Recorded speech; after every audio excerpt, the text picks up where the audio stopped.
Hi, guys. Welcome to a very special episode of The Pulse. Today is a manifestation of the fight that I've been talking about that was coming for the past several months to defend NMN legally against the FDA's actions. We're going to lay out the playbook to defend NMN, which is very similar to the defense of NAC, as we'll describe. We're also going to tell you how you can easily write to Congress, how you can sign a citizen petition, how you can contribute to the legal fund to defend NMN, and how and when we're going to march in Washington this June together to defend your rights to take NMN. My guest today is the former director of supplement programs at FDA. His name is Daniel Fabricant. You've heard me talk about him before if you've watched this channel. Here's my interview with the president of the Natural Products Association, Dr. Daniel Fabricant. I'm here today with Dr. Daniel Fabricant of the Natural Products Association. Daniel's been very vocal for the supplement industry over the past several years as the president of the Natural Products Association, but he's also a former director of supplements at the FDA for over 3 years. So he has quite a background, quite an interesting perspective of supplements in the supplement industry. Dan, how you doing today? Very well, Marcel. Great to be with you and happy to discuss NMN and what's going on with FDA. Well, let's get right to it. For you, can you first give our viewers a little background, a little history lesson in Dr. Fabricant?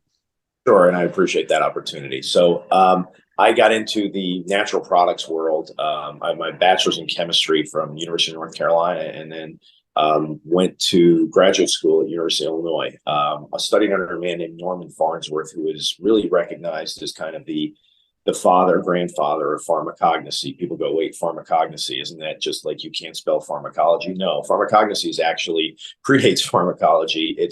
Most people are surprised when I tell them that most of the drugs we have actually originated from plants. And so pharmacognosy is really the study of medicines from plants. And so interestingly enough, when I got to University of Illinois, most of the projects were dealing with cancer drugs from plants. Dr. Farnsworth, at the time, it was the late 90s, DeShay had passed and NIH had grant money to study dietary supplements. And so Dr. Farnsworth submitted grants for dietary supplement studies and was like, hey, I know you're working on these projects over here, ironically on COX-2 inhibitors, which were all the rage in the late 90s for anti-inflammation.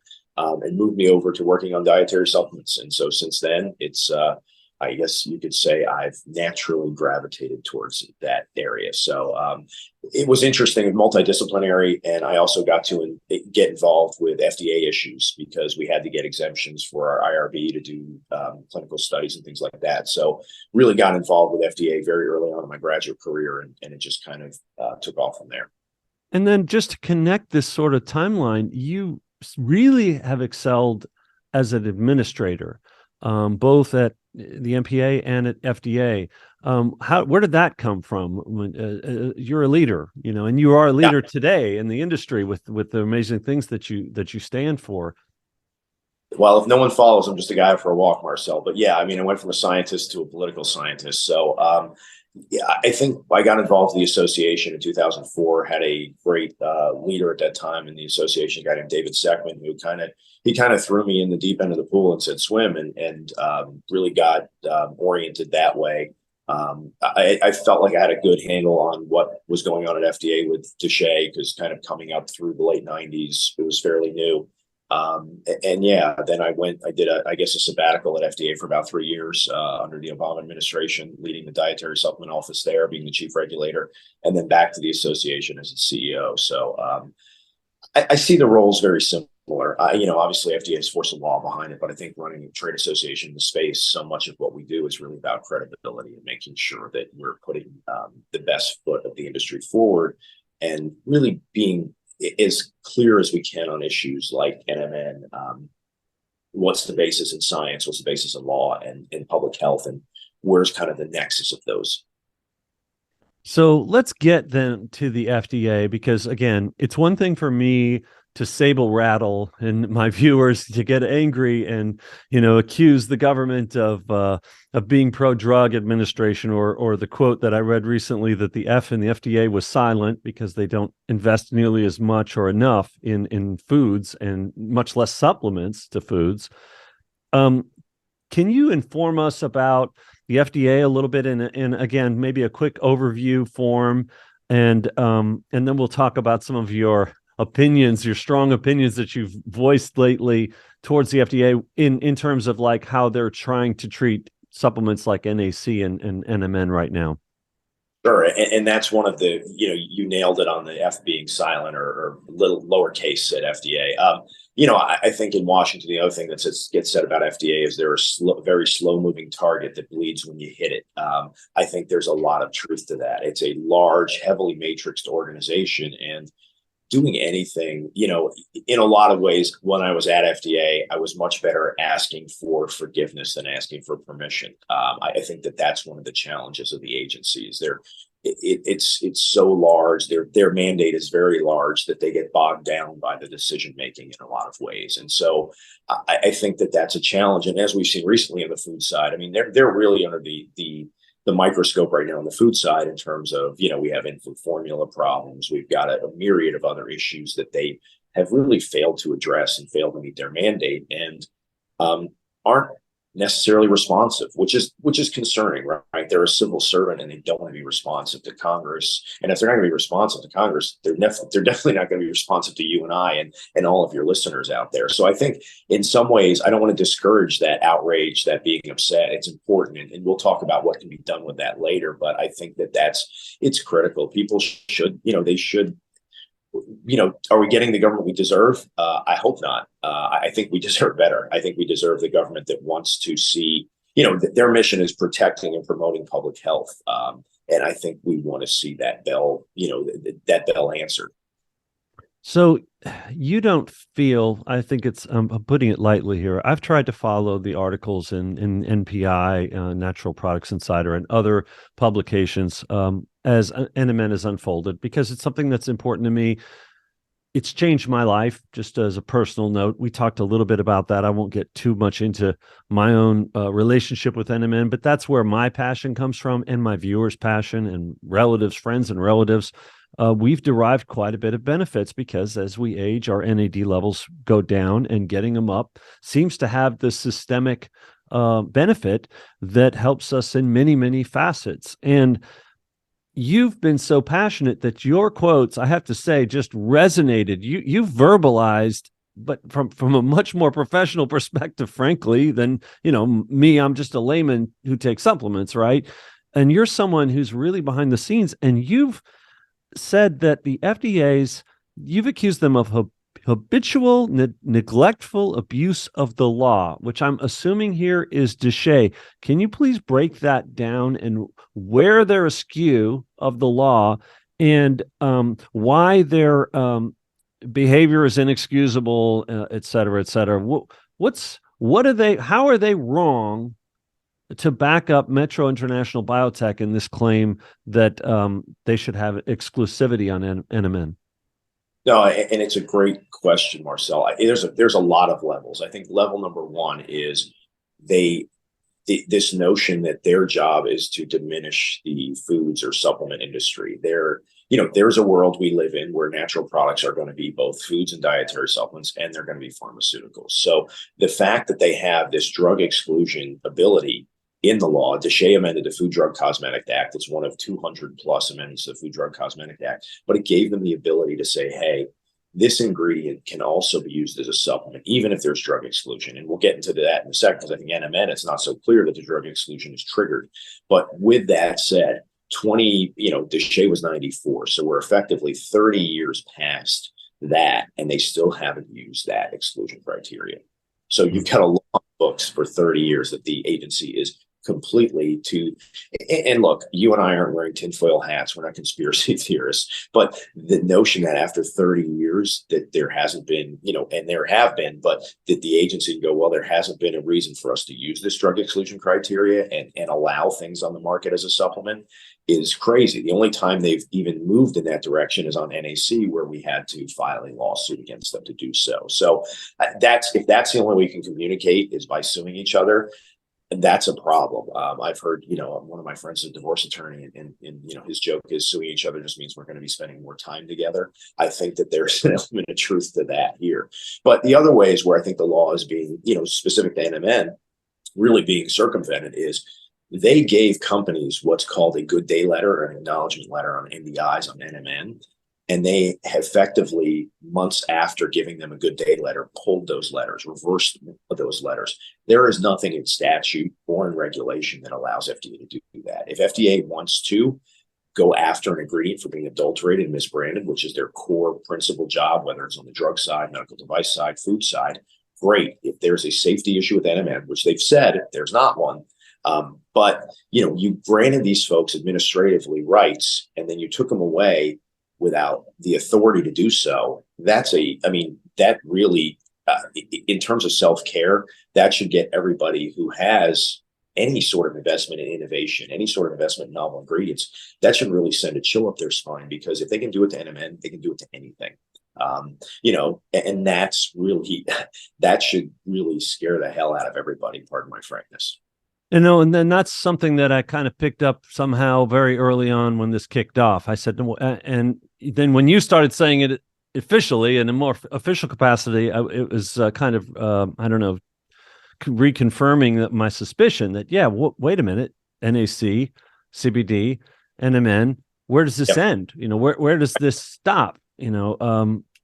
Well, and people don't think, Marcel, about even things like probiotics. I mean, we've seen, if you look at, we spend a lot of time, we're regulatory nerds, we spend a lot of time on the NDI letters, and you look at the NDI letters on things like probiotics, where the agency goes, hey, this doesn't necessarily fit the definition of a dietary supplement, which we kind of scratch our heads first and foremost, because we're like, wait, this is a milk bacteria, and maybe there's an additional change to it. But the companies involved in probiotics do their safety studies. They do everything that's required of a new food ingredient. And yet the agency goes, it doesn't fit. And you go, whoa, wait a second. And it's only going to, if you will, get worse. Whether we're talking about the cannabinoids, there's 140 plus cannabinoids. CBD is the tip of the spear, but there's CBG, CBN. And then you also have, you've got peptides coming down the alley, right? I mean, there's been so much work on peptide development, for everything from muscle building to fat metabolism to anti-aging. And so the agency, I think we see what's going to come down Main Street. They're going to throw up the same roadblock, and you go, whoa, wait a second. What's the nature of this? And this is something where we really want to get people involved and mobilized on this, because this is not the intent of, it's not the spirit of the law. And also just based on the writing of the law, black letter reading of the law, the point of the law is to balance consumer protection with consumer choice. And so consumer choice doesn't mean limiting new ingredients coming to market. It means finding a way to ensure they're safe, but having a pathway for them to get to the market. So you're right on target here with my kind of outline here. There's two issues for NMN. and you just verbalized why even people who aren't taking NMN, even if you're taking NR or probiotics or some other supplement, you should care about what's going on right now with NMN. And a lot of people do. A lot of our viewers do, even whether they're taking it or not. NMN, as you and I have spoken a little bit, and I think you were kind of inclined to agree with this suggestion, correct me if I'm wrong, but NMN and many of these molecules represent what should be on the nutritional chart of nutrition, micronutrients, right? There are chemicals that provide necessary nutrition for better health. They're not specific disease-treating drug molecules that are perfect for 2 or 3 diseases only and might cause some other side effects. They're safe, as you said, or NMN has certainly been shown to be safe. There's no claims otherwise, and it treats hundreds of conditions, according to scientific and anecdotal evidence, which we now have hundreds of thousands of people that have taken it. The other side, that's one side of it, and I would love to get your take on that. And the second part of this, as with any supplement where there's a price involved, where it's not cheap, there are a lot of fakes on the market. So we don't want the fakes. We don't want it to be not available for our audience, but we also don't want the fakes out there. So it's a double. We kind of have two fights here. Right. No, and I think that's one of the challenges right now. The first point, You're exactly right. There's a lot of really great evidence, whether it's NMN or NR, that look, these are very directly involved in our energy cycles and in the vitamin B3 cycle, and in a lot of ways appear to be a better form of vitamin B3, right? And so the effort it would take to get those recognized as a niacin equivalent or a B3 equivalent would be, I mean, you and I mean, I don't have any hair left, but your hair would definitely grow gray by then, Marcia. I mean, so, but I think to that point is, and this is why is this a priority for the FDA? Is something that is in that energy cycle that's endogenous to us, that's so important for a number of health outcomes. Why is this where they feel like they need to spend resources? When look, you and I can go to our favorite search engine and type in pro hormones and things like that, and unfortunately find violative products. And that goes to your second point. Some of our member companies and folks have shared data with the agency, with the third-party e-commerce platforms who shall remain nameless, but we all know who we're talking about, on products that are substandard. Those are the more pressing issues, right? I think in terms of consumer confidence here in the U.S., 70+% of the country uses a supplement every day safely. The plane lands at the airport, never makes the news.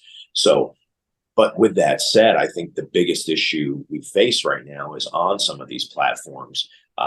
Folks will do anything to get their product on there. And if it's substandard product, we need to have a recourse of getting that off the marketplace. And so that's one of those where, we take it seriously, our member companies take it seriously. And those are things, it's funny, those are the things we do provide to the agency. Those are things we do provide to the third-party platforms. And they kind of just go, oh, well, we're confused. We don't know what to do. And it's like, no, you're not. And not that, having been at the agency, you couldn't necessarily, if you sent me data, Marcel, you sent me HPLC chromatograms and said, hey, this product's substandard, I would still have to investigate, but it would, it's a pretty good lead, right? I mean, if we look at, we look at these things in general, the public good of a regulatory agency is in a lot of ways to follow leads. It's police work. It's not, I understand that that's not as exciting. Everyone now wants to have the grand regulatory or statutory scheme that solves all problems in a single stroke of a pen. That's not realistic. I think for a regulatory agency, it's in some ways good old-fashioned police work. It's wear out your shoe leather, work cases, and get rid of, like you said, get rid of important problems. To consumers, that's a problem. If they're concerned about buying a substandard product, that's not good for anybody in our space who's doing things the right way. Well, thanks for that. And as far as now, you represent supplement companies, I think over 700 members, but you also represent consumers. But first of all, what can these two parties do? What can companies do to help you if they're not members yet, or just in general? I mean, a lot of people jumped on your quote, if you're selling NMN, keep selling it. This was hugely important at that moment in time for a lot of NMN. I know because a lot of them called me when I re-reported what was reported, what you had said. And then what can consumers do? Because we have a lot of people who are more than willing to sound the alarm and write letters. And what can everybody do to help you? No, and that's really what, that's the most important thing here. One of my friends said, this is Groundhog Day, the movie with Bill Murray, and apparently I'm Bill Murray now, because this is the parallels to what happened on NAC where we had this sue are really very, if not identical to NMN. And there's some different issues regulatory wise, but yeah, what can be done? I think first and foremost, we encourage folks to join a trade association. Obviously, we want them to join us. We feel like our value is there. We've shown our mettle time and again. Our organization's almost 90 years old, and one of the things we put out there, and other trade associations may not be as eager, but trade associations that are FDA regulated frequently take FDA to court. This is something that we do regularly, and this is why attorneys, when you sue someone, attorneys are the only ones that win. But and we have very good attorneys, but we have to pay them as well, and we have to be able to mobilize. So it's really important to join a trade association if you're an NMN company. And huge kudos to a lot of the companies out there in this whole, as this whole thing has transpired. They've become members. They're very active now, and we're looking forward to getting more activity. But the most important point you bring up, Marcel, is the consumer. We have the ability, we subscribe to different services that allow us to send emails. And if you go to our website, npanational.org, and you click the button that says take action. It takes 30 seconds, and you can send an email to both of your senators and your congressperson and tell them, hey, what FDA is doing on NMN is just completely off base. And that's not the only issue that's up there. There are state issues where we have people threatening to put products behind the counter. There's a lot of access being restricted on self-care right now, or attempting to be restricted, that we want to fight against. But it's really important. And this goes back to the companies too, is we want the companies to engage with their customers, with everybody who's using products like NMN to stay healthy, to get involved. Whether we like it or not. I always tell people, you're in business, you're in politics, but more to the point, and this goes to really the folks who are using NMN on a daily basis. Look, if you want control over your self-care, you're going to have to say something. You can't just go, hey, I just want to do this and be left alone. Too late. You already voted, right? You already made that choice. You made that choice that you're going to make these decisions for your health. And there are, unfortunately, forces that want to take those away. Like I said, we're not wearing tinfoil hats, but there are folks that they want your dollar going somewhere else. They don't want you having that control. And so the best thing you can do is make your voice heard. We have a platform to which consumers can do that. They can write their Congress people. And again, it's not just Congress here in DC. It's at the local level, and really get involved. The other thing we do, and I encourage all companies, we have a fly-in day, and I'm hoping to see you there, Marcel. I know it's a long ways away from where you are right now, but we get together on Capitol Hill. We go and we march the Hill. We meet with leadership. We meet with members of Congress, and we, explain the virtues of what we're doing, and how it keeps people healthy, how it keeps people working, how it keeps jobs, butts in seats, you name it. Because here's the thing, is nature abhors a vacuum. And if we're not up here sending our message, someone up here is sending their message. And you can believe that their message is consistent with ours. That is wonderful. And so to clarify, because I mentioned, we talked loosely about a legal fund being set up. Yes. So, there have been people that have already sent some money over to this channel that's earmarked for your legal defense. And then the citizens petition, is that the entity that you have where they can write their congressman, or are these two separate things? It's separate. So the citizens petition, because we're a trade association, what's going on with NMN adversely affects the trade. It affects everybody who's in the trade in this space. And so we have standing. We had standing on NAC. And similar to NAC, the playbook was we filed a citizens petition. And based on a response from the agency, citizens petitions generally don't get responded to. There's a 180-day administrative window that's codified in law that the agency has to respond. Usually at 180 days, the response is, we're still working on it. But what that does is it gives it, for the court, what's called ripeness, is the case is now ripe. And so then we can approach a federal judge and go, look, we need relief on this issue. We've exercised our administrative rights through FDA, through the citizens petition process, and we're not getting anywhere. So, we're one of our, Bill of Rights is a speedy, some sort of speedy remedy. So that gets us at least a day in court to go, look, here's the challenge. We're being, adversely, really adversely singled out on NMN. It's not appropriate with the laws on the books. And here's where we need to fix it. So the citizens petition, we're starting on that. And we will have a legal defense fund, and we'll have a button up soon, and I'll share that with you and your followers, where they can contribute to that, to move these things along.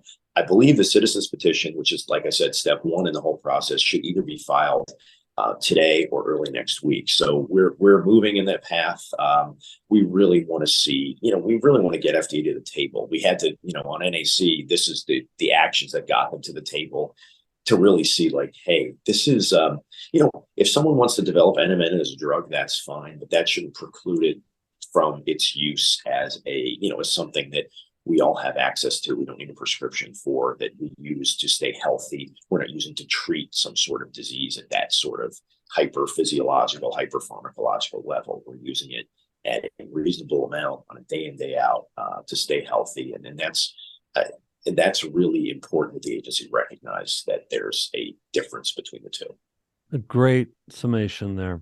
I couldn't ever say it better myself, and that was just fantastic. And guys, keep an eye out in the description below. I'll have links as soon as that petition is available for you guys to click on it, sign up. I'll put it there. More information on, if you send me any money, it's going to, right now, we have an open window until this is solved. Anything that comes in over Super Thanks or through Patreon is getting earmarked for legal defense for NMN, as I've said before, and some of you have already sent. Have no worries. I will be adding to that as a channel, any revenue that this channel gets in. And I've also spoken with Dan about joining, which I hope that we can talk more about too. Actually, joining his organization as some level of member, but I think you mentioned you had a consultant member level. Yeah, want you in, and more to the point, I really want you there for a day on the hill. I think that's huge, that folks know that, look, this is part of, first, for what we want to do with taking care of ourselves, we really need to get our voice heard, because so many people are clamoring for that space right now. So if we don't say anything, someone else is going to fill that space. Dan, when is Day on the Hill? Because we may also have some, people out here, viewers may want to plan in advance, just to know when that is, in case more of it, and they may want to say hello to me, because I'm sure I'll be there. Right. When is it? June 9th. So June 9th, it's a little warm in DC at that time, but hey, you know what? My hair won't get frizzy, so it'll be okay. June 9th, we'll see you there, and I hope to see you there, and you can say hello to myself and Dr. Fabricant in person. And we want to express our gratitude to you as an NMN community, as a supplement supporting community, a wellness community, all the work that you've done. I hope we get to talk again soon, and I hope there's some improving news to share at that point, because part of the whole thing about NMN as a micronutrient is, I've asked the question, what's winning look like? Like, is enforcement discretion, while would be a victory for yourself and for the industry and for people taking NMN, is that really what victory looks like? It's a whole bigger discussion about what to do about the FDA. It'd be great to get enforcement discretion, but ultimately, what's winning going to look like, I guess? No, and I think that's the right question. And I guess that tees up when we do this again. I think you're right. Enforcement discretion is a great first step. That's what got, with NAC back on the platforms, the third-party reseller platforms. We don't want to see any interruptions to commerce. But you're right. I mean, overall, a win would be, we don't have to deal with this every time, right? It's systemic. This is a systemic problem we're having with the agency. It's not, if we keep playing whack-a-mole here, at some point, something's going to give out. And so we really need a broader, if you will, fix to this, to where it doesn't happen again, where the agency really goes, okay, these natural products, which is what NMN is, that fit into, the vitamin B3 cycle, or other things that fit as micronutrients or have an effect on health. They can walk in both worlds. We're not looking to treat, cure, mitigate disease with NMN. We're looking to, maintain our health and wellness, which, has other effects down the road. It fights off a lot of issues, but the notion that we shouldn't be able to be preventative and choose to be preventative in our own care. I think the agency, we need a wholesale change on their attitude in that regard. Dr. Fabricant, thank you so much again. And guys, keep watching. More news to come. Talk to you soon.